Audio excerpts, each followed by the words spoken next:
BBC Hooniverse. You're watching the TGM production.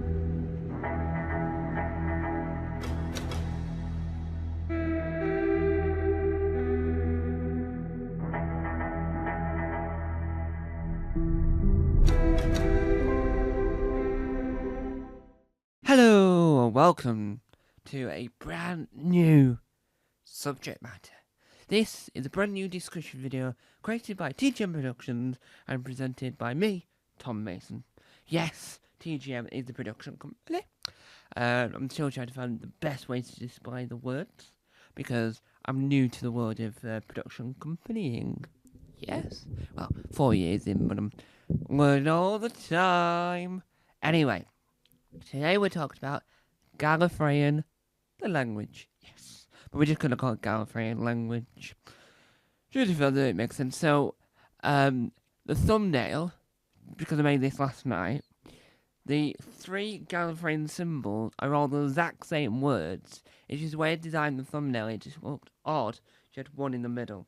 So I've got it in different variation of colours because there's an official Gallifreyan translator now on the Doctor Who website, the official Doctor Who website. Yes. The words was Doctor Who TV show fictional language is what it says. I recently saw a bit of Gallifreyan from the brilliant American Doctor Who YouTuber, but technically she's not a YouTuber because she doesn't do Doctor Who things. She talks about other franchises, not just Doctor Who, called Ivy, whose channel is called Main Protagonist. And what makes that interesting is she writes and does a lot of design in the Gallifreyan because Gallifreyan is a design-based language, if you will. So her version of what is known as Gallifreyan is the sort of written. It's like designing Gallifreyan in a sense of making sure that the Gallifreyan that they're looking at is nicely designed, interesting. And so her recent Gallifreyan that she made was called Stay Weird. Now, if you're not a Doctor Who fan, looking at that, you're going, how does that make a word? But it's because it translates to that word. Now, the reason why, if I could speak, the reason why I wanted to make this film is because I wanted to talk about languages in a sense of fictional.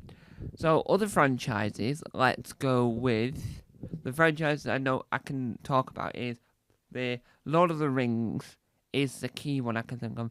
Elvish is a language that in real life is learnable because there's enough evidence of how it was written, how it was made for the film, how it was written in the books. Same with Dothrakian, I think it is, which is the fictional language of Game of Thrones.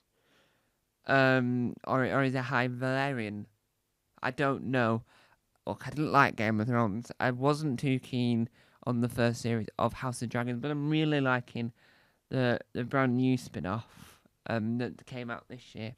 I can't remember what that's called, but I'm really enjoying that. Anyway, so if you look at Elvish, it's terrible. It's one of those languages that it's, from a real world sense, it's got a lot of Celtic and Gaelic and that sort of area language feel to it. It's got the sort of rhythm. So that's why it's more likely and easier to become a real language because, like, not a real language, but a language that's easily learnable in the real world because of the structure is similar to existing languages. Now, the difference between Elvish and Gallifreyan is the key thing. Elvish is written and spoken. Gallifreyan isn't spoken, right? Gallifreyan is a written language. Well, the difference between, if you look at the way that Gallifreyan is written and the way Chinese and Japanese and type languages are written, even though when you look at those languages you're thinking, well, I can sort of, it's trying to work out from a sort of an English standpoint where I speak English. I am learning other languages, but not very well. So when I write the words hello, I can clearly see that's hello. But because I don't know enough about the written world of Chinese and Japanese, you can sort of think to yourself, well, I can sort of try to work out where the word hello is, but it's fascinating to me. So Gallifreyan is on that same wavelength of whereas Chinese and Japanese, you can speak it and you can write it. Gallifreyan, you can just write it and can't really speak because you don't really write in a word, right? So it's in a similar vein of languages that look really different on paper than they are spoken. So Gallifreyan is one of those languages that never will make it into our world, the real world, as spoken. Writing in Gallifreyan, I was trying to mumble a funny word. I was trying to say a funny word. As I started to say, I went, oh, I'm just going to mumble that word instead now.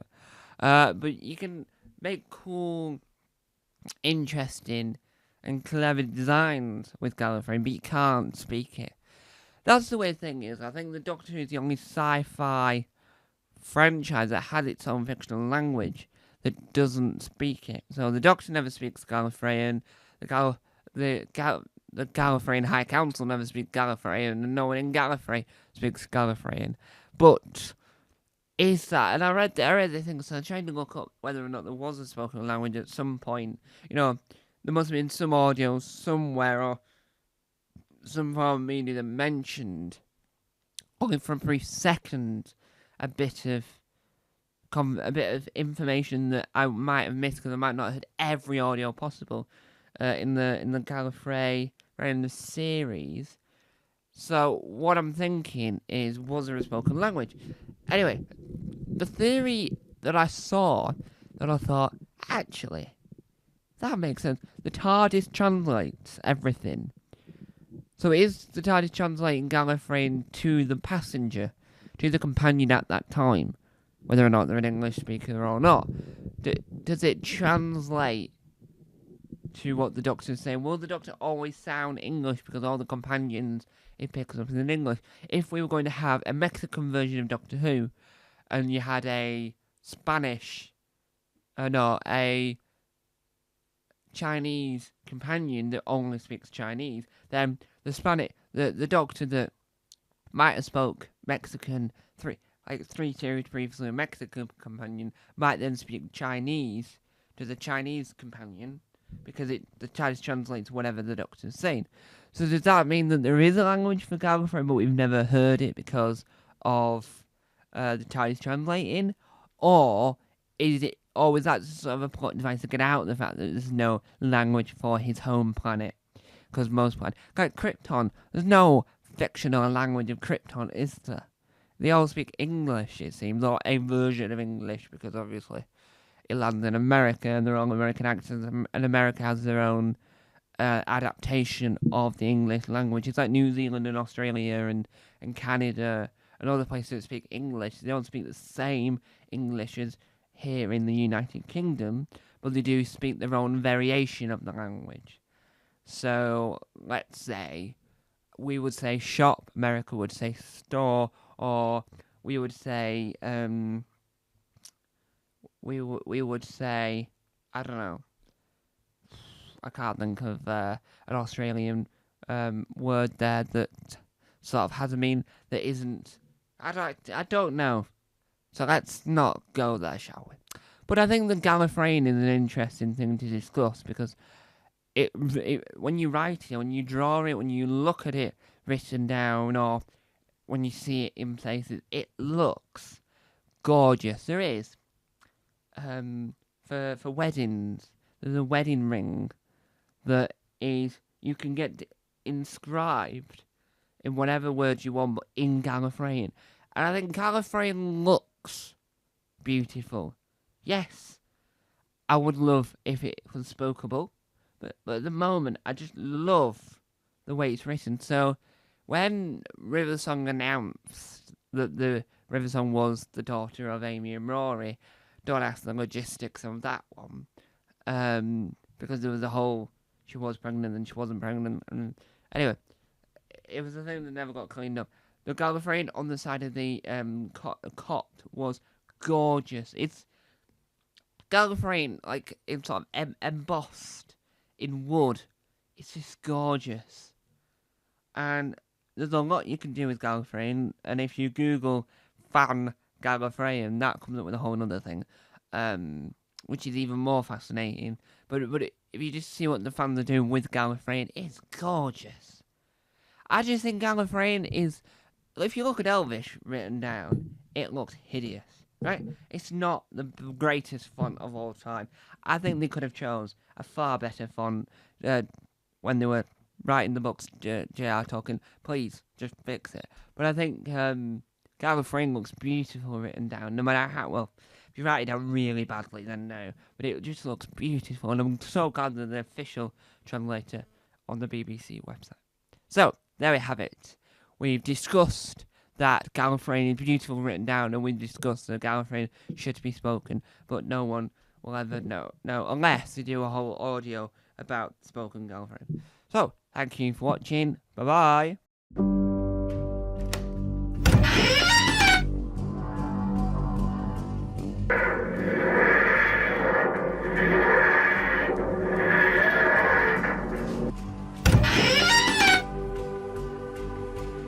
Don't forget to subscribe to the official Tom Mason YouTube channel.